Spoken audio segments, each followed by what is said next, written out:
Hi అండి, నమస్తే. Welcome to my channel Sivalakshmi blogs. నేను ఈరోజు అయితే రాగి ముద్ద చేస్తున్నానండి. రాగి ముద్ద పచ్చిమిరకాయల చట్నీ చేస్తున్నాను. రాగి ముద్దకైతే ఒక గ్లాస్ బియ్యం నానబెట్టుకున్నానండి. రాత్రే నానబెట్టుకున్నాను. నేను పొద్దున్న చేస్తున్నాను కాబట్టి రాత్రే నానబెట్టి పెట్టుకున్నాను. ఇంకా పచ్చిమిరకాయల చట్నీకి అయితే గోలం పెట్టినానండి స్టవ్ మీద. కొంచెం ఆయిల్ వేసి కొన్ని పచ్చిమిరకాయలు అండి, ఇవైతే కారం ఉన్నాయి, అందుకే 2 టమోటాలు ఎక్కువ వేస్తున్నాను. టమోటాలు, ఎర్రగడ్డలు వేస్తున్నాను.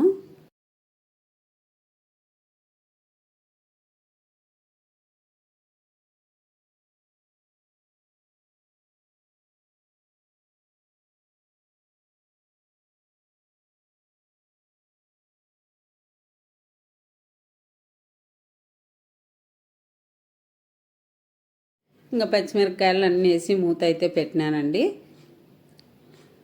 ఇంకా ముక్కాలు భాగం అయితే ఉడికినాయి. ఇంకా కొంచెం చింతపండు వేసుకోవాలా. కొంచెం ఒక రవ్వ అయితే చింతపండు వేసుకుంటేనే బాగుంటుంది. ఇంకా అన్నానికి అయితే పెట్టినానండి. ఒక 5-6 విజిల్లు అయితే వచ్చినాయి. ఇంకా మెత్తగా అయితే ఉడికింది. ఇంకా దాంతోనే రాగిపిండి పోస్తాను. ఒక గ్లాసు బియ్యం పోసినాను, ఒక 3/4 గ్లాసు రాగిపిండి పోస్తున్నాను. పోసి కలబెడతాను. ఇంకా అట్లా జోరుగా లేకోకుండా అట్లా గట్టిగా లేకోకుండా ఉంటుంది. గట్టిగా అయిందంటే కొన్ని వాటర్ వేసి కూడా ఒక 10-15 నిమిషాలు అట్నే పెట్టుకోవచ్చు, ఏం కాదు, బాగుంటుంది.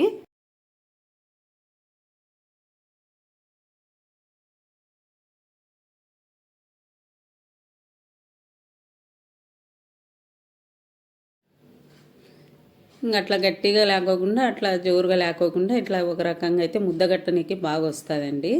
ఇంకంతా తీసి గంటకైనదంతా తీసి మూత పెడుతున్నాను. మళ్ళీ ఇంకా మూత పెట్టి ఒక 10 నిమిషాలు అట్లే పెడతాను. ఈ రాగి ముద్ద అయితే చేస్తుంటానండి నేనైతే. 10 రోజులకు ఒకసారి, వారానికి ఒకసారి అయితే చేస్తుంటాను. దీంట్లోకి అయితే పచ్చిమిరకాయల చట్నీ అయితే బాగుంటుంది. ఇంకా మూత అయితే పెట్టినాను. అట్లా పల్లీలు అయితే నేను అట్లా గాజు దాంతో అయితే వేసి పెట్టుకుంటాను, మెత్తగా కావు, అట్నే బాగుంటాయి. ఇంకా పల్లీ చట్నీకి అయితే పల్లీలు అయితే పట్టుకుంటున్నాను.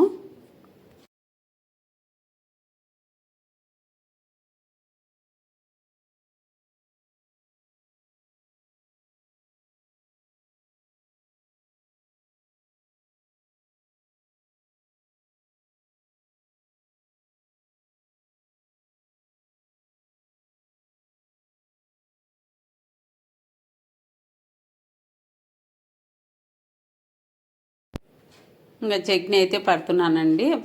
ఉప్పు వేసి ఇంకా పల్లీల పొడి కొంచెం పట్టినాక పల్లీల పొడి వేసి పడుతున్నాను. ఇంకా ముద్ద అయితే రాగి ముద్ద అయితే బాగా ఉడికిందండి. ఇంకా బాగా సరిపోయింది, మగ్గింది. ఇంకా చట్నీ అయితే కొంచెం అట్లా జోరుగా లేకోకుండా అట్లా గట్టిగా లేకోకుండా పడతానండి. ఒకసారి ఇది కూడా ట్రై చేయండి, బాగుంటుంది. పచ్చిమిరకాయల చట్నీ, పల్లీ చట్నీ బాగుంటుంది. ఇంకా అదే వాటరే దాంట్లోనే, ఆ గోలంలోనే కొంచెం వాటర్ వేసి నీళ్ళు వేస్తున్నాను. ఇంకా ముద్ద అయితే కట్టనీకి రాలేదండి. ముద్ద అయితే నాకు ఆ వేడిగా ఉంది, అట్లనే గంటతోనే ఒక వల్లకు దుబ్బి పెట్టినాను. ఇంకా ఎమ్మడే తినేదే కాబట్టి ఏమి ముద్ద కట్టాల్సిన అవసరం లేదు. అట్టే కుక్కర్లోనంటే అట్లే పెట్టుకుంటాం మేము. చట్నీ అయితే బాగుందండి, సూపర్ ఉంది. మీరు కూడా ఒకసారి ట్రై చేయండి ఇది.